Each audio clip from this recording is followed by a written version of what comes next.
Jangankan harta kami, jangankan anak kami, jangankan suami kami, jangankan rumah kami, jangankan jabatan kami. Inna lillah, diri kami ini pun milik Allah, bukan punya kami. Kalau dia yang punya, apa salahnya diambil? Maka ketika harta diambil, salah satu yang membuat manusia kehilangan ketika dia merasa memiliki. Ini punya saya, ini milik saya. Kalau orang sudah terlampau memiliki, maka ketika hilang muncul kekecewaan. Maka jangan pernah merasa memiliki hak mutlak. Ini rumah punya siapa? Rumah punya saya, namanya nama saya. Tapi itu titipan Allah, kapan dia mau diambil. Kalau yang menitipkan mengambil, tempat penitipan barang, kita cuma tukang jaga.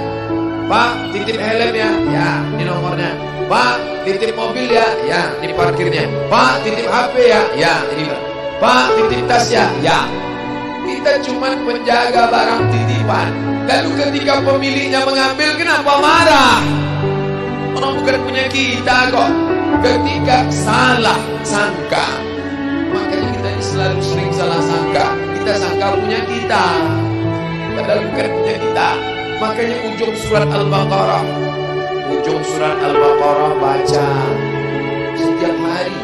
Asar dibaca sekali, subuh dibaca sekali dalam maksurat. Lillahi ma fis samawati wa ma fil ardh. Itu bukan mantra. Orang baca cepat karena ingin mau baca cepat maksurat. Lillahi ma fis samawati wa ma fil ardh. Itu bukan mantra. Kita sedang diingatkan pagi sekali, sore sekali. Lillahi ma fis samawati wa ma fil ardh. Apa yang di langit, apa yang di bumi, lillah, bukan punya kamu. Kenapa? Kalau sampai kita katakan punya kita, lalu ketika dia hilang, kita stres, kita depresi. Orang yang kehilangan anak, dia tidak sedih. Kenapa? Karena itu pergi duluan, nanti dia akan menyusul belakang. Suami kehilangan istri, dia tak sedih. Kenapa? Karena sudah dibawa ganti yang baru, Pak Ustaz. Bukan. Dia tak sedih, kenapa? Karena dia tahu nanti saya akan berjumpa dengan dia di tempat yang lebih kekal abadi. Sekarang kalau saya hidup sama-sama dia, dia tua, dia keriput, dia sakit, dia mati. Nanti saya berjumpa lagi dengan dia. Di mana? Di tempat kekal abadi yang tak pernah sakit, tak pernah mati. La yadkhulul jannata ajuzun. Nenek-nenek tak masuk surga. Menangislah si nenek tadi begitu jumpa dengan Nabi. Kamu kenapa nangis? Kata Nabi. Ya Rasulullah, aku tersinggung ucapanmu. Kau bilang nenek-nenek tak masuk surga. Kata Nabi, memang tak ada orang tua di surga. Kalau begitu aku tak masuk surga. Kamu masuk. Terus nanti kamu masuk, kamu jadi muda lagi. Orang di surga itu umurnya 30, 33, 30, 31, 32, 33. Kenapa umur itu? Kalau nenek-nenek masuk surga, di dalam surga banyak kenikmatan. Sedang di surga, di dunia dia tak bisa pergi hari raya ke rumah orang, makanannya kacang tauhid. Umur 70 mau makan apa? Makanya orang masuk surga umur 30, 31, 32, 33. Kenapa? Itulah usia yang bisa menikmati. Oh, jadi maknanya bukan orang tua tak masuk surga. Jadi ketika orang melihat pasangan saya mendahului saya, karena Allah lebih sayang, dia pergi ke tempat yang lebih sayang daripada kita. Orang menangis setelah berhenti, dia menganggap dia pergi, oh dimakan cacing tanah dia. Padahal dia sudah pergi ke tempat yang lebih sayang daripada kita. Kita sayang, tapi sayang kita temporer. Ibu sayang pada anaknya, berapa jam dia bisa sayang? Pergi dia bekerja, dia tinggalkan. Pulang dia bekerja, dia tidur, dia lupa. Berapa banyak anak-anak masuk ke tempat air panas gara-gara orang tua lupa menjaga, teledor.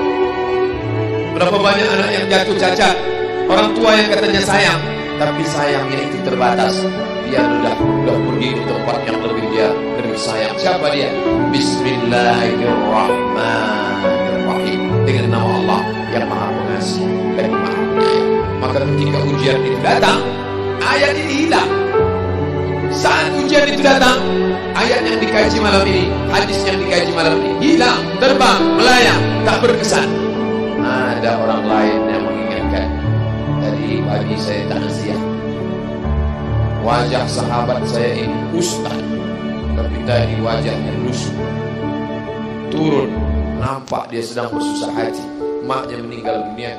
Saya bisikkan ke telinganya satu kalimat, satu ayat, inna lillahi wa inna ilaihi raji'un. Waktu datang, waktu mau pulang saya peluk kuat dia, inna lillahi wa inna ilaihi raji'un. Apa tak tahu dia ayat itu? Tahu. Dia ustaz, dia sering menceramahkan ayat itu, dia hafal ayat itu. Kenapa ustaz ingatkan?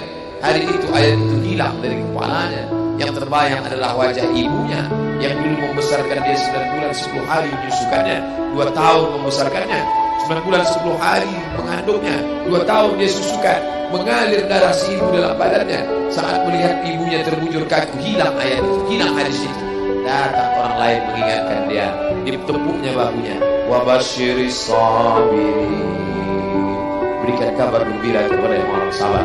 Alladzina idza asabatuhum musibah, ketika ujian itu datang, qalu, mereka berkata, inna lillahi wa inna ilaihi raji'un.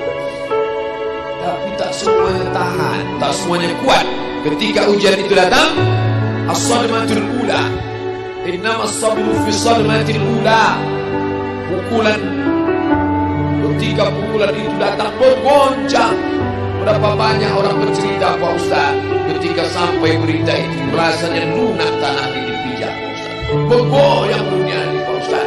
Pukulan yang sangat kuat. Dan tak jarang ketika pukulan itu datang bertubi-tubi, akhirnya dia mulai senyum. Selama ini nengok orang lewat sini, lama-lama nengok oplet lewat sini. Apa yang dimuliakan Allah Subhanahu wa Ta'ala? Apa maknanya? Tidak ada tempat bersandar yang paling kuat kecuali dia. Bersandar di sebatang pohon, pohon akan labu. Bersandar kepada orang, orang akan mati. Bersandar kepada dia, hayyun la yamut, dia yang hidup tidak akan mati untuk selama. Ya hayyu ya qayyum, ya bani as-samawati wal ard, ya zal jalali wal ikram, ya fa'alun lima yurid, ya man aghada amran, innama amruhu idza arada syai'an ay yaqula lahu kun. Maka berserahlah kepada dia. Makanya selesai sholat tadi kita diajak imam berserah kepada dia. La ilaha illallah wahdahu la syarika lah, lahul mulku wa lahul hamdu yuhyi wa yumiit. 4 inilah yang membuat orang kuat. Lahul mulku, kalau kekuasaanmu hilang, jangan kau sedih. Kenapa? Karena yang punya itu dia. Lahul mulku. Kalau kau dulu dipuji-puji orang, jangan kau sedih. Kenapa? Karena yang punya pujian dia. Lahul mulku wa lahul hamdu. Kalau keluargamu hilang, jangan kau sedih, karena punya dia. Yuhyi wa yumiit. Dia yang menghidupkan, dia yang mematikan.